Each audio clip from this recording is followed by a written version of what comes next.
নবগ্রামে যুব সমাবেশ তৃণমূলের। সমাবেশে এলেন প্রিয়দর্শিনী ঘোষ, সুদীপ রাহা। কি বললেন তারা, দেখুন বিস্তারিত।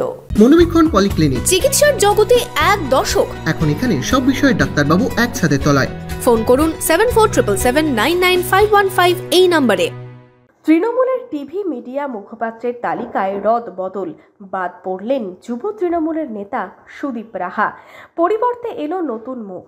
এই নিয়ে কি প্রতিক্রিয়া সুদীপের? বুধবারই নবগ্রামে যুব তৃণমূল কংগ্রেসের উদ্যোগে সমাবেশে আসেন সুদীপ রাহা। সেখানেই সমাবেশ শেষে সাংবাদিকদের প্রশ্নের মুখোমুখি হলেন। দল বদল নিয়ে সুদীপের প্রতিক্রিয়া, দল সবার ওপরে। মমতা বন্দ্যোপাধ্যায়ের দীর্ঘ লড়াই, আন্দোলন, সংগ্রামের ইতিহাস, সেটা আমাদের প্রেরণা। আর অভিষেক বন্দ্যোপাধ্যায় যে অমানসিক পরিশ্রম করে দলটাকে বুথে, ব্লকে, অঞ্চলে, বাড়িতে বাড়িতে, পাড়ায় পাড়ায় পৌঁছে দিয়েছেন, সেটা আমাদের শক্তি। পদে থাকি বা না থাকি, দলের আপদে বিপদে ছিলাম, আছি এবং থাকবো। বুধবার নবগ্রামে যুব সমাবেশ হয় তৃণমূলের। নবগ্রাম ব্লক যুব তৃণমূল কংগ্রেসের উদ্যোগে সমাবেশে উপস্থিত ছিলেন রাজ্য তৃণমূল যুব কংগ্রেসের প্রেসিডেন্ট প্রিয়দর্শিনী ঘোষ, যুব তৃণমূল নেতা সুদীপ রাহা।